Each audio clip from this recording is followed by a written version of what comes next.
Olá pessoal, salut mon pep! Estou aqui direto do passado, eu, Maria Antonieta, para explicar para vocês sobre a Revolução Francesa, La Révolution, a grande revolução que foi um marco na história mundial, que deu fim ao absolutismo e inaugurou o processo de universalização dos direitos dos seres humanos, que foi a grande mudança da época moderna para a época contemporânea, um grande avanço nos pensamentos e na tentativa de transformar um mundo mais igualitário. Entendemos as causas que levaram a esse grande momento, a essa grande revolução. É importante a gente lembrar o que estava acontecendo na França. A França vivia o quê? O símbolo do governo absolutista. E esse governo foi inaugurado pelo Rei Sol, Luís XIV.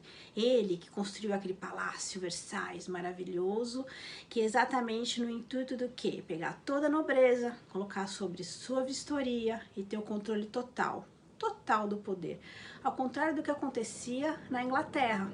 A Inglaterra vivia uma monarquia constitucional e ela estava prestes a entrar na Revolução Industrial, e nisso a França, com esse governo absolutista, o Estado dividido em 3 estados. Primeiro estado era o clero, segundo estado, a nobreza, e o terceiro estado, o povo, incluindo a burguesia. Nessa divisão, lembra muito a Idade Média. A França praticamente vivia uma extensão da Idade Média, só que no caso a diferença é que o rei tinha todo o poder, a nobreza sob controle, só que a nobreza também tinha os privilégios, não pagava impostos e tudo sobrava para o povo. Então o que acontecia? A França estava ainda vivendo uma Idade Média, como se pode ser, tardia, totalmente agrícola. E aí que aconteceu? Nessa fase pré-Revolução Francesa, a França estava vindo numa crise agrícola muito grande. Então o povo estava passando fome, o povo estava na miséria total, juntando com a insatisfação da burguesia, que a burguesia não conseguia espaço com esse governo absolutista de conseguir expandir seus negócios. E para ajudar, ainda a França resolveu se meter em guerra que não tinha nada a ver com ela, resolveu se meter na independência dos Estados Unidos exatamente para ir contra a Inglaterra, gastando dinheiro. E esse governo absolutista gastou muito dinheiro, principalmente o Luís XV. O Luís XV, que foi na época, foi o que mais gastou, e tudo no luxo, porque a França ditava a moda sempre, desde principalmente com o Luís XIV, a França entrou de vez nessa exemplo de moda, dança, música, tudo vinha da França. Então o Luís XV foi o rei que mais gastou. Passando o governo para os 16, a França já estava numa miséria. Por outro lado, temos também o surgimento do pensamento iluminista, exatamente no final do século XVII para o século XVIII, e foi no século XVIII que ele atingiu seu auge. A maior parte desse movimento, os maiores pensadores vieram da França, exatamente porque eles estavam vivendo essa crise, estavam vivendo esse governo tão absoluto, e que eles queriam liberdade. E exatamente o movimento iluminista trouxe o quê? A luz. Eles vinham trazer a razão e a ciência, que juntas iam levar ao desenvolvimento e à liberdade do ser humano, exatamente para se opor a tudo que foi vivido na Idade Média, que teve essa extensão, porque a Igreja Católica ainda dominava, ainda aquele pensamento teocentrista, aquele pensamento de misticismo, e eles vieram exatamente para acabar com tudo isso. Eles vieram para valorizar o ser humano e tentar mostrar que o ser humano precisava viver num estado o mais transformador, para que os homens tivessem a sua liberdade individual e o mais iguais possíveis, né? A igualdade, tentando. Então eles trouxeram esse novo pensamento que na verdade revolucionou exatamente para essa transição, né? Do mundo que eles viviam ainda feudal para o novo mundo, junto com o capitalismo que estava indo e evoluindo cada vez mais. E esse pensamento iluminista se encaixou como uma luva para a burguesia, era tudo que a burguesia precisava, para exatamente romper ainda com aqueles laços ainda que tinham medievais, aqueles laços em que o rei dominava tudo, para ela poder conseguir expandir o capitalismo, conseguir expandir os seus negócios. Então o iluminismo veio. Então junta toda a crise que eu já tinha falado que a França estava, o governo absoluto, a pobreza, a miséria, junta tudo isso, pega o combustível que foi o iluminismo e aí acende o fósforo e explode a revolução, que o marco exatamente foi a queda da Bastilha no dia 14 de julho de 1789. O povo já estava se unindo, movimentando, e exatamente o marco foi a tomada da Bastilha. A Bastilha era uma prisão em Paris, que ela era o símbolo do governo absoluto, onde todas as pessoas que iam contra o rei eram presos e executados. Então eles tomaram a Bastilha, e esse foi o grande marco, né, da Revolução, foi o estopim. A partir da queda da Bastilha, o processo revolucionário francês se estendeu por 10 anos. E esse processo revolucionário teve 3 momentos importantes. O primeiro momento, o primeiro da Assembleia Legislativa, o segundo, que foi a Convenção, e o terceiro, que foi o Diretório, que acabou com o golpe de 18 de Brumário, com a tomada do poder de Napoleão. Inaugurada a fase da Assembleia Legislativa, o povo, na verdade, a burguesia, se dividiu em 2 grupos, os girondinos e os jacobinos. Os girondinos eram formados pela alta burguesia e os jacobinos pela baixa burguesia e pelo povo.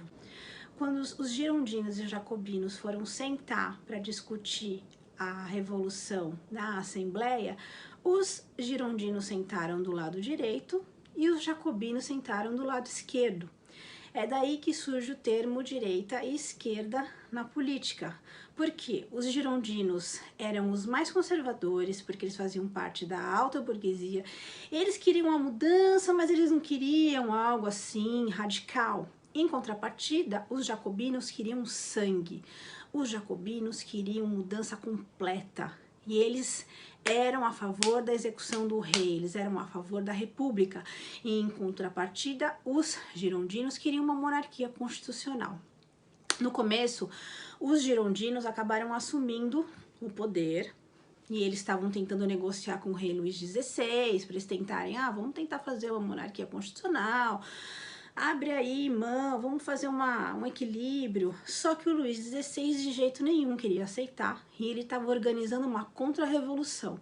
Essa primeira fase da Assembleia Legislativa, os girondinos tentaram a todo custo fazer qualquer tipo de negociação com o rei Luís XVI, e não deu certo. Foi nessa primeira fase, na fase da Assembleia Legislativa, que redigiram uma Constituição para a França. E foi nessa primeira fase que foi anunciada a Declaração dos Direitos do Homem e do Cidadão, onde, teoricamente, todos os homens eram iguais perante as leis. E é nessa fase também que o povo se revolta com a fome, que ele continua a crise. O processo revolucionário na França já era uma ameaça aos outros estados absolutistas europeus. E esses estados estavam organizando uma invasão na França, e foi aí que os jacobinos acabaram tomando o poder, porque eles declararam guerra à Áustria e à Prússia, e com o apoio dos camponeses, os jacobinos acabaram tomando o poder, e deu início à fase da Convenção, a segunda fase da Revolução Francesa, que é considerada a fase do terror. Com a Convenção, os jacobinos instauraram a República. Instaurando a República, o rei não fazia mais sentido. Então começou a surgir o debate da execução ou não do rei Luís XVI e da rainha Maria Antonieta, euzinha aqui. Aí a decisão era, os girondinos queriam o exílio do rei e os jacobinos queriam matar. Acabou que a decisão foi exatamente a execução do rei Luís XVI e da rainha Maria Antonieta, euzinha. Jacobinos no poder, a ala mais radical, a ala da esquerda, liderados por Robespierre, assim que eles assumiram o poder, eles conseguiram dar uma estabilizada na crise que se encontrava a França. Só que a partir do momento que eles mataram o rei, isso alertou todas as outras nações, e aí a França começou a ser uma ameaça cada vez maior. E ao mesmo tempo, eles promulgaram a Lei dos Suspeitos, que era uma lei o quê? Que perseguia todos os inimigos da Revolução. E foi nessa fase, então é considerada a fase do terror, que eles mataram mais de 17 mil pessoas na guilhotina. Um banho de sangue, muita gente até inocente morreu, pessoas que também não estavam contra, um começou a denunciar o outro e ficou aquela confusão, e muita gente morreu, e gente inocente, muita gente dos girondinos, o líder dos girondinos também morreu, e os jacobinos, com essas medidas extremamente radicais, começaram a despertar o quê? A raiva e o ódio e a tentativa de controle dos girondinos que sobraram, com o apoio da nobreza. Eles queriam de qualquer jeito retomar o poder para acabar com essa fase completamente aterrorizante. E os girondinos e a alta burguesia, para retomarem o poder, deram um golpe chamado Reação Termidoriana, que acabou definitivamente com a fase da convenção e instaurou a fase do diretório. Eles promulgaram uma nova constituição, porque os jacobinos tinham refeito, tinham dado toda a liberdade possível aos cidadãos na fase do terror, e agora os girondinos, tomando poder através do golpe, restituíram tudo que eles tinham feito, os jacobinos, e essa foi considerada a fase mais ditatorial, porque eles vieram com um poder mais ditador para poder colocar ordem na casa. Porque estava a ameaça das outras nações, toda a guerra interna, essa matança toda. Então a fase do diretório foi inaugurada como uma fase mais ditatorial. E exatamente os girondinos estavam tentando encontrar uma pessoa que pudesse assumir o poder para poder levar a França novamente ao caminho da evolução econômica, porque nessa fase toda da Revolução Francesa a crise continuava, as pessoas passando fome, e a burguesia queria o quê? Queria uma estabilidade para poder desenvolver a sua economia. E foi então que surgiu a figura de Napoleão Bonaparte, que ele era um famoso general dos exércitos franceses, e ele surgiu como uma pessoa que iria colocar ordem na casa. E foi em 1799 que ele, Napoleão, deu o golpe 18 de Brumário, encerrando a Revolução Francesa e dando início à Era Napoleônica.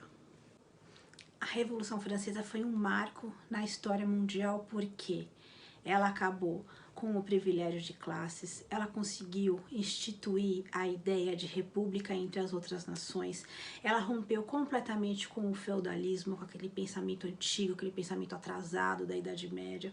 A Revolução Francesa acabou com o absolutismo não só na França, como ajudou a acabar em vários países da Europa, e ela inspirou os movimentos de independência por toda a América. E antes até disso mesmo, os iluministas tinham influenciado a independência americana, e junto à independência americana, a Revolução Francesa inspirou todos os movimentos de independência na América. Curiosidades: se vocês quiserem saber um pouco mais sobre a formação do absolutismo na França, assistam a série Versailles, que passa no Netflix, que eu tô assistindo lá, que mostra exatamente quando o rei Luís XIV construiu Versailles com a intenção mesmo do domínio do poder. E assistam um filme com a Kristen Dunst, da Maria Antonieta, com a trilha sonora do Strokes. Eu adoro esse filme. E a novidade é o hino da França, o lindo hino da França, a Marselhesa. O hino foi uma canção popular revolucionária que surgiu na Revolução Francesa, nas unidades principalmente lá de Marseille, da cidade de Marseille. E esse hino se espalhou por todo o exército francês e todos cantavam quando iam invadir, quando iam, principalmente nas guerras. E acabou virando o hino da França, a Marselhesa. E é isso aí. Eu espero que vocês tenham gostado. Deixem os likes, deixem perguntas, me sigam nos canais, no Instagram, no Historiando pelo Mundo, no Facebook. E até uma próxima, que eu espero falar para vocês sobre a então Era Napoleônica. Um beijo. Até mais. Eu, de Maria Antonieta. Espero que vocês tenham gostado. Allons enfants de la patrie, le jour de gloire est arrivé. Contre nous de la tyrannie, l'étendard sanglant